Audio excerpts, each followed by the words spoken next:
최고의 축복된 자리, 예배의 자리에 오신 여러분을 축복하며 환영합니다.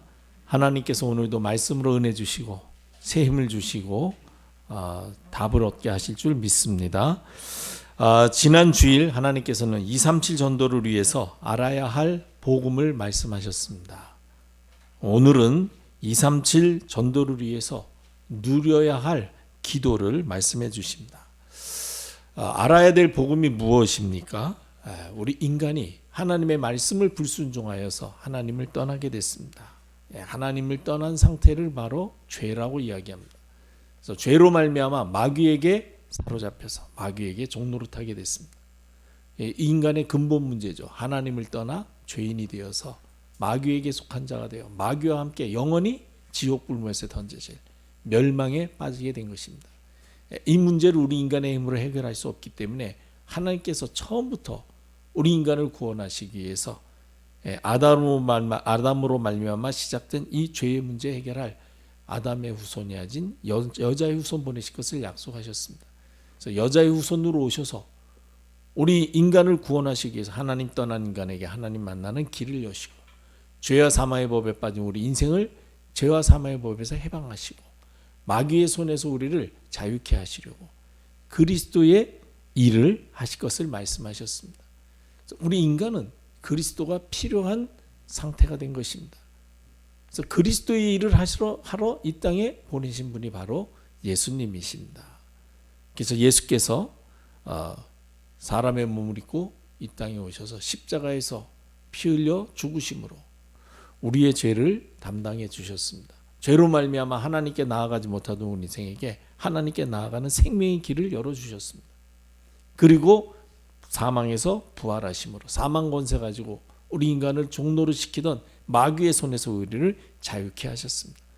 하나님 떠난 인간에게 하나님 만나는 길을 여신 선지자요, 죄와 사망의 법에서 우리를 해방하신 참 제사장이요, 마귀의 손에서 우리를 건지신 참 왕, 그래서 선지자 제사장 왕을 그리스도라고 합니다. 이 그리스도의 일을 하신 분이 바로 예수님이십니다. 그래서 예수가 그리스도이십니다. 그 예수 그리스도를 우리에게 보내실 것을 약속하셨고 약속대로 예수 그리스도를 보내셔서 십자가에서 우리 인생의 모든 문제를 해결해 주신 것입니다. 그것이 바로 하나님이 말씀하시는, 성경이 말씀하시는 복음입니다. 그래서 복음은 바로 예수 그리스도이십니다. 그래서 예수 그리스도를 알고 그 이름을 부르는 자를 구원하시겠다고 약속하셨습니다. 그 이름을 부른다는 얘기는 그분이 나의 구원자이심을 내 마음에 받아들이는 것입니다. 그래서 영접하는 자, 그 이름을 믿는 자에게 하나님의 자녀가 되는 권세를 주셨다고 말씀하셨습니다. 이 복음을 바르게 알고 이 복음을 누리고 복음으로 살 때에 우리에게 복음으로 행복한 가치 있는 인생이 되죠. 그리고 우리 마음, 가정, 현장에 하나님의 나라가 임하시며 우리를 통해서 이제 복음이 전달되기 시작합니다. 전도의 문이 열리고 나와 함께 복음을 전할 제자가 세워지게 되는 것입니다. 이 237 전도를 위해서 알아야 할 복음을 알게 하신 하나님께서 오늘은 우리에게 그 복음을 누리는 기도 말씀해 주시는 것입니다. 오늘 빌립보서 4장 6절로 7절에 보니까 아무것도 염려하지 말고 그랬습니다. 우리가 항상 염려하고 있다는 것을 하나님 벌써 아시고 일단 염려하지 말고 모든 일에 기도와 간구로 너희 구할 것을 감사함으로 하나님께 아뢰라. 기도하라는 얘기입니다.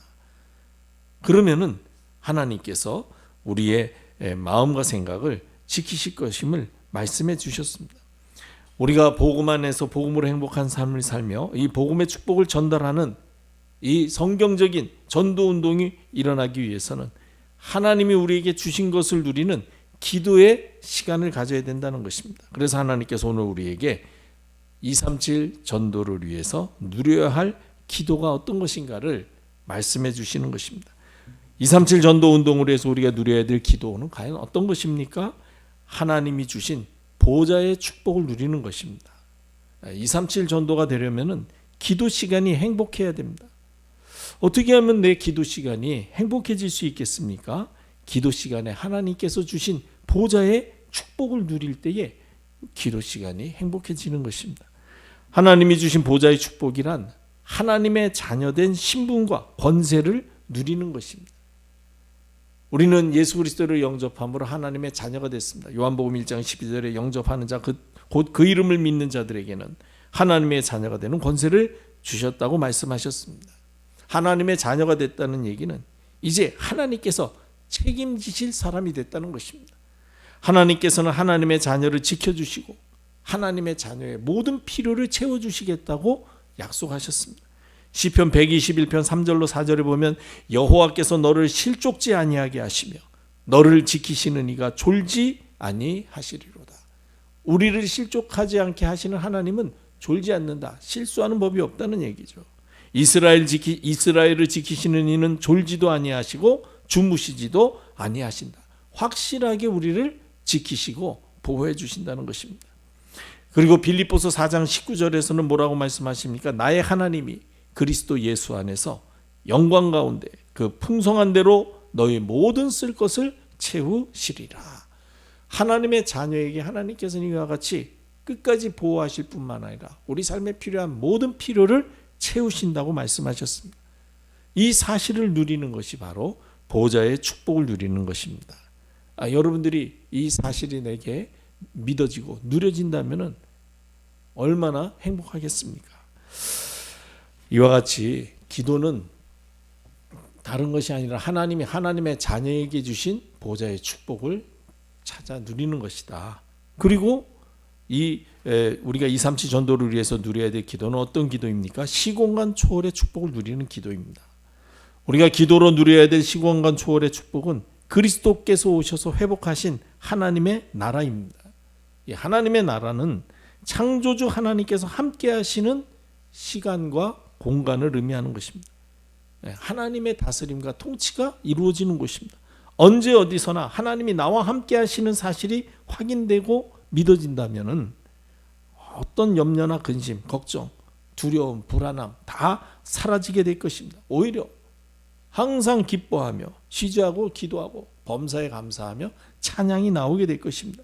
이러한 마음의 상태, 영적 상태가 바로 하나님의 나라가 내게 임하신 것입니다. 로마서 14장 17절에 보면 하나님의 나라는 먹는 것과 마시는 것이 아니요 오직 성령 안에 있는 의와 평강과 희락이라고 말씀하셨습니다. 하나님의 나라, 우리가 물론 영원히 가야 될 그렇죠, 장소적인 하나님의 나라가 있습니다. 하나님이 분명히 천국을 준비하시고 우리를 분명히 세계복음화되고 이루신 후에 천국에 불러주실 것을 말씀하셨습니다. 이 땅에서 우리가 누려야 될 나라는 그곳에서 누릴 상태, 그렇죠? 의와 평강과 희락의 상태, 장소적인 개념으로도 우리가 하나님의 나라를 이해해야 되지만은 이와 같이 상태적인 개념으로도 하나님 나라를 이루어야 돼요. 그 하나님이 우리에게 약속하시고 보장해 두신 천국은 어떤 곳이냐? 바로 의와 평강과 희락이 넘치는 곳이라는 거예요. 그래서 내 삶에 지금 의와 평강과 희락이 넘치면은 바로 내가 지금 하나님의 나라를 경험하고 있는 것입니다.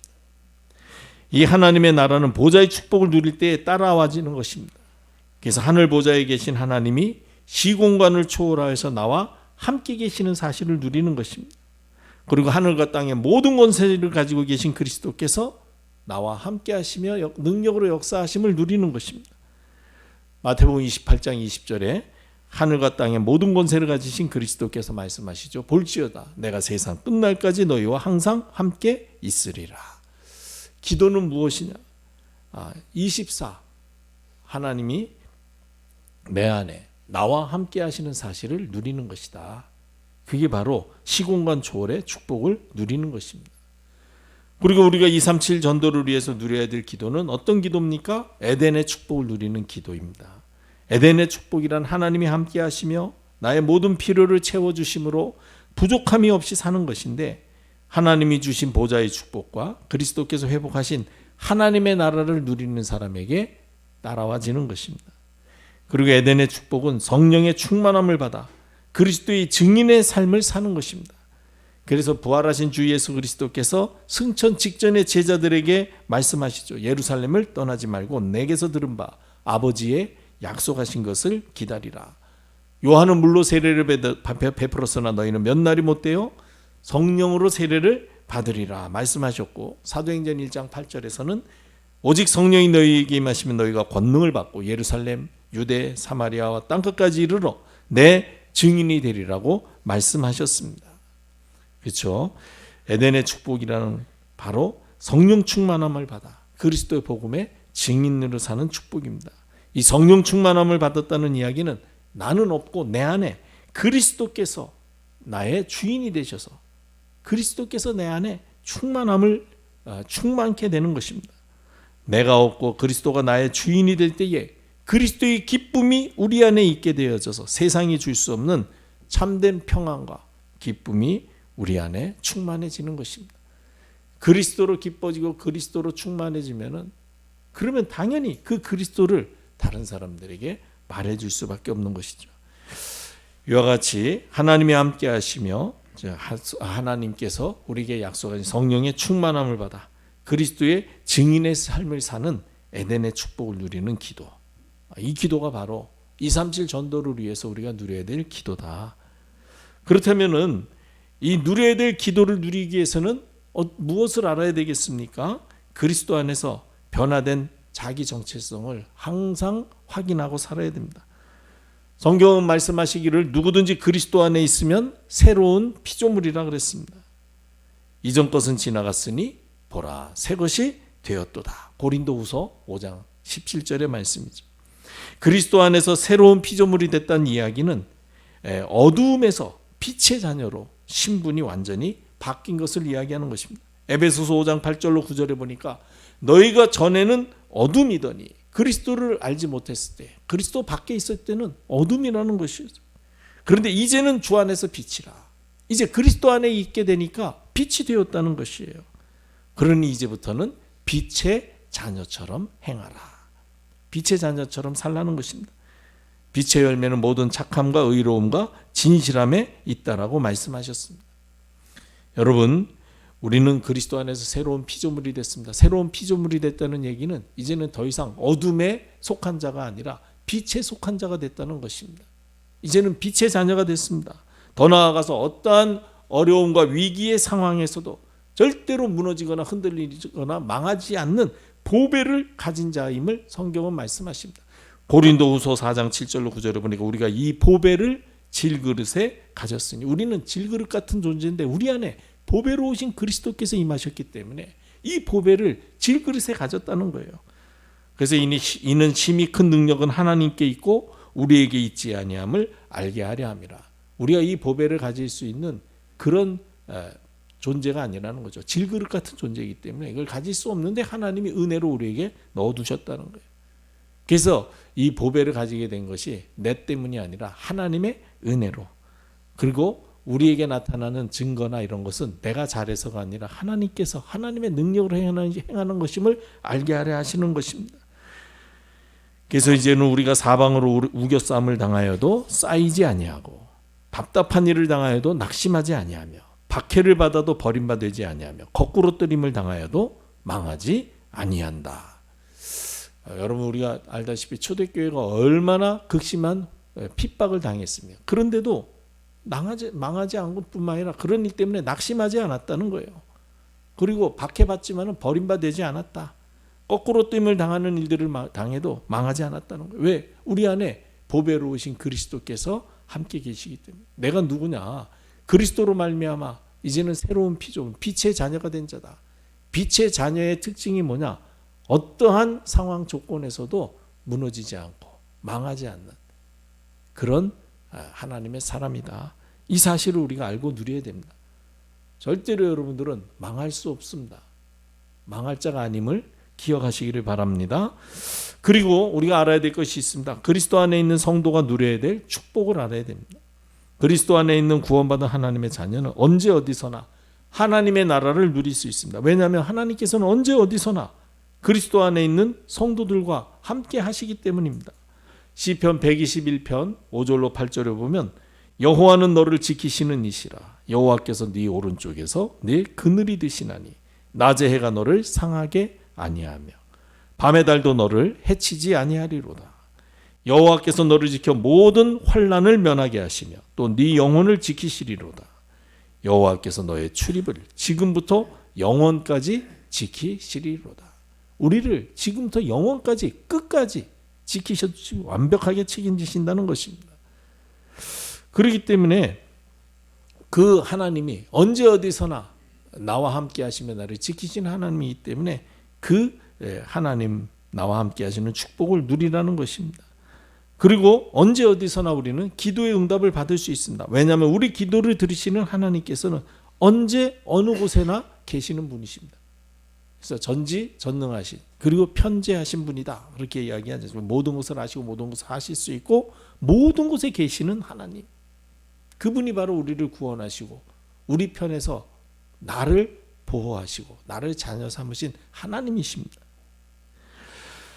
그래서 시편 139편 8절로 10절에 보면 내가 하늘에 올라갈지라도 거기 계시며 스올에 내 자리를 펼지라도 계시나이다. 거기 계시나이다. 내가 새벽 날개를 치며 바다 끝에 거할지라도 거기서도 주의 손이 나를 인도하시며 주의 오른손이 나를 붙드시리이다.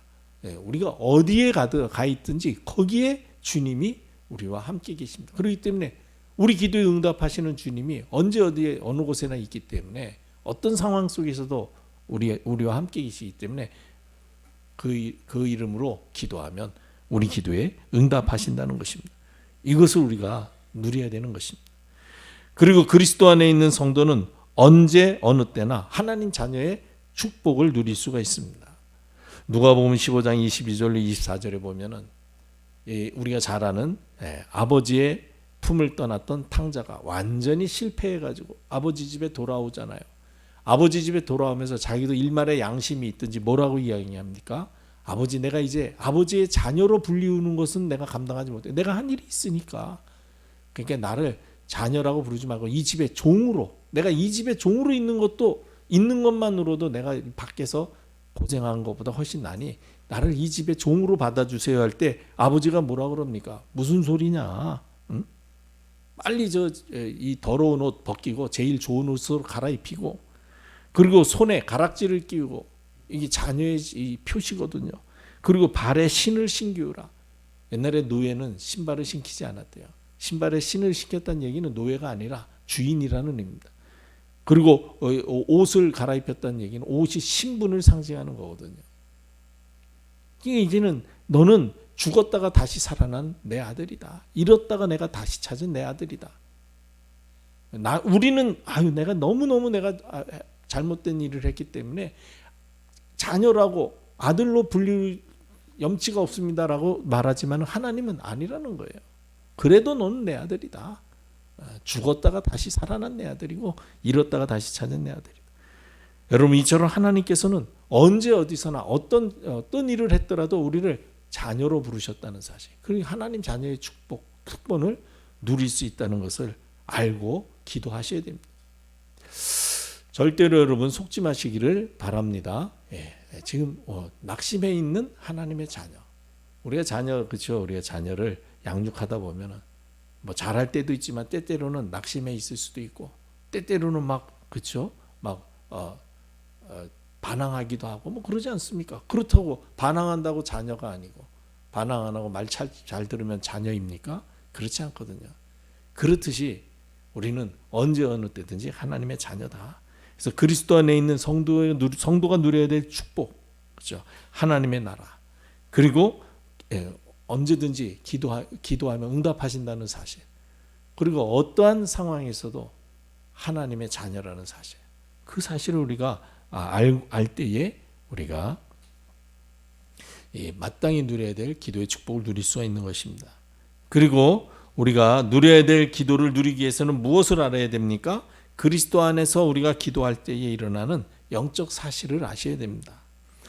우리가 기도할 때에 천사가 그릇에 담아 우리의 기도 내용을 하나님께 올려 보고한다고 성경은 말씀하십니다. 계시록 8장 3절로 4절에 보면 또 다른 천사가 와서 제단 곁에 서서 금향로를 가지고 많은 향을 받았으니 이는 모든 성도의 기도와 합하여 보좌 앞 근 제단에 드리고자 함이라.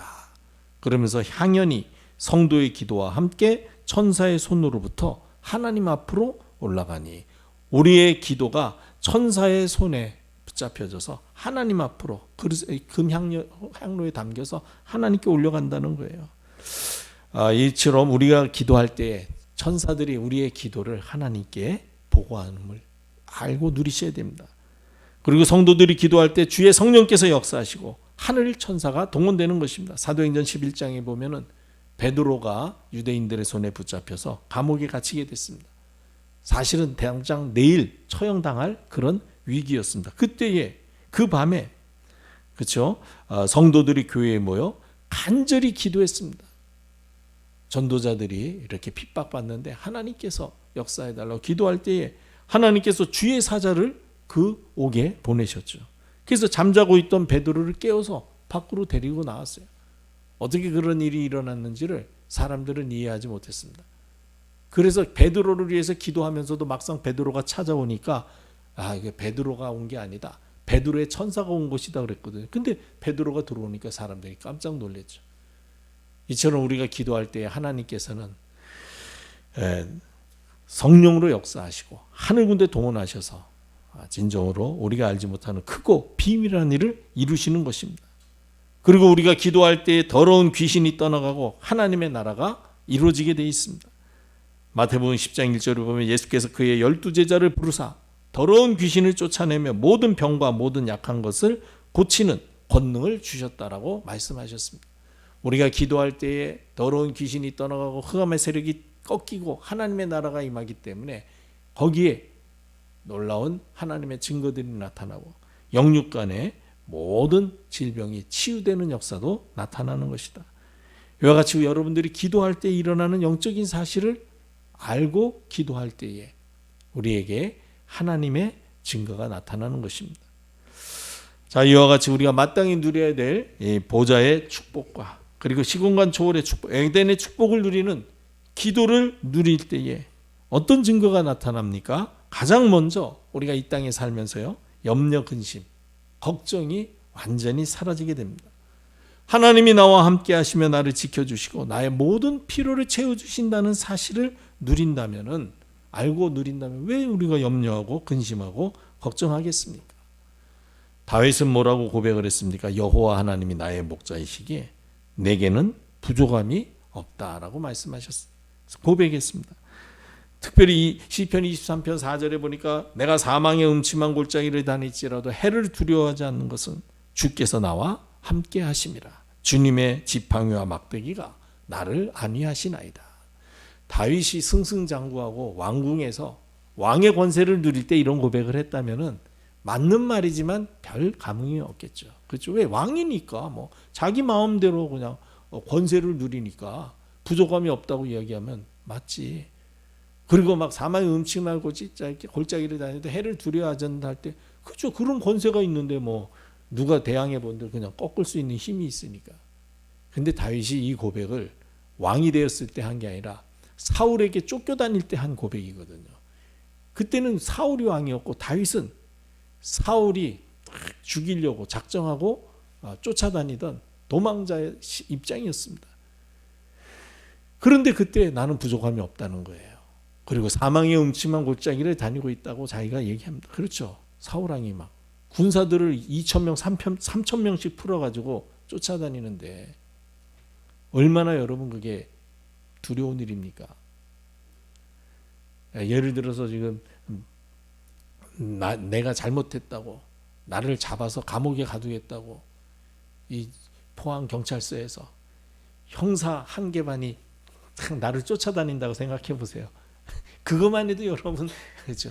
불안해서 살 수가 없습니다. 그런데 왕이 군사 3,4천 명을 그냥 풀어가지고 다윗을 쫓아다니는, 얼마나 다윗이 그때 불안했겠어요. 그런데도 나는 두려워하지 않는다. 하나님이 나와 함께 하시기 때문이다. 하나님의 지팡이와 막대기가 나를 안위하신다. 여러분 이렇습니다. 우리가 기도의 사람이 되면은 이처럼 이 땅에 살면서 이런저런 위협과 어려움이 있지만은 전혀 그런 것 때문에 염려, 근심, 걱정하지 않게 된다. 결과를 알게 되기 때문에 그래요. 반드시 하나님은 응답하시고 합력하여 선을 이루심을 알기 때문입니다. 우리가 마땅히 누려야 될 보좌의 축복, 시공간 초월의 축복, 에덴의 축복을 누리는 기도 속으로 들어가면은 그때부터 우리의 영안이 열려집니다. 사람들의 영적 상태가 보이면서 그들을 긍휼히 여기고 불쌍히 여기며 그들에게 복음의 답을 전해줄 수 있게 되는 것이죠. 하나님이 주신 보좌의 축복과 시공간 초월의 축복을 누리며 하나님 나라를 누리면은 자기 중심, 물질 중심, 성공 중심에 빠져 살면서 잘 살아보려고 하고 어떻게든 성공해 보려고 하고 몸부림치지만은 사실은 힘들어하고 어려워하고 갈등하는 그 사람들의 상태가 보여지면서 불쌍히 여기고 긍휼히 여기는 마음이 생기는 거죠. 그런 사람들에게 우리가 복음의 답을 전해주는 것은 너무나도 당연한 일이고 자연스러운 일입니다. 복음 없이 사는 사람들의 안타까움이 보여져서 저들에게 복음을 전하고자 하는 전도자의 마음이 우리 안에 충만해지시기를 축복합니다. 마지막으로 우리가 마땅히 누려야 될 보좌의 축복, 시공간 초월의 축복, 에덴의 축복의 그 기도를 누리면 하나님이 우리를 영적 서밋으로 세우실 것입니다. 그래서 우리로 복음의 빛을 발하여 현장을 살리는 영적 플랫폼으로, 재앙을 막는 파수망대로, 그리고 모든 사람들에게 복음의 영향력을 끼치는 안테나로 세워지게 될 것입니다. 영적 서밋이란 현장에서 복음을 누리며 복음으로 답을 주는 사람입니다. 사람들이 가지고 고민하는 문제에 답을 주면 그 증거가 나타나게 돼 있어요. 그럼 사람들이 찾아오게 됩니다. 그럼 그들에게도 복음으로 답을 주는 삶, 그게 바로 영적 플랫폼의 삶이죠. 그리고 복음의 빛을 발하여서 현장에 흑암 재앙을 막는 파수망대, 그리고 모든 사람과 복음으로 소통하며 복음의 영향력을 끼치는 영적 안테나의 삶을 살게 되는 것입니다. 하나님께서 이 축복을 누릴 수 있도록 오늘 우리에게 말씀을 주시고, 말씀 붙잡고 기도하며 말씀 실천하는 우리에게 말씀 성취의 응답을 주셔서 증인의 삶을 살게 하실 줄 믿습니다. 오늘 약속하신 말씀 237 전도운동으로 해서 우리가 마땅히 누려야 할 기도, 보좌의 축복을 누리며 시공간 초월의 축복을 누리며 에덴의 축복을 누리는 기도의 사람이 되어서 그야말로 하나님이 함께 하신 임마누엘의 축복을 누리며 복음 없는 사람들의 영적 상태를 보며 그분들에게 복음의 답을 주어서 그 증거를 보고 찾아오는 많은 사람들에게 복음으로 답을 주는 영적 플랫폼, 그리고 시대의 재앙을 막는 파수망대, 그리고 복음의 영향력을 끼치는 후대에게까지 복음의 영향력을 끼치는 영적 안테나의 응답자 되시기를 주님의 이름으로 축복합니다. 기도하겠습니다. 하나님 감사합니다. 말씀 주심을 감사합니다. 237 전도를 위하여 마땅히 누려야 할 보좌의 축복, 시공간 초월의 축복, 에덴의 축복을 누리는 기도의 사람 되게 하여 주옵소서. 우리를 통하여 하나님이 함께 하시는 형통한 증거가 불신 현장에까지 밝히 드러나게 하시어서 많은 사람들이 고민하며 답을 찾다가 우리의 증거를 보고 우리를 찾아 복음의 답을 얻어 생명운동의 문이 열리게 하시며 이 생명운동에 동역할 제자의 문이 열리는 응답의 종들 되도록 우리 모두를 축복해 주옵소서. 우리 주 예수 그리스도의 무한하신 은혜와 하나님 아버지의 크신 사랑과 성령님의 내주 인도 충만하심이 말씀 붙잡고 현장으로 돌아가는 전도자들의 삶과 사역과 가정과 후대와 미래 위에 영원토록 항상 함께 계실지어다. 아멘.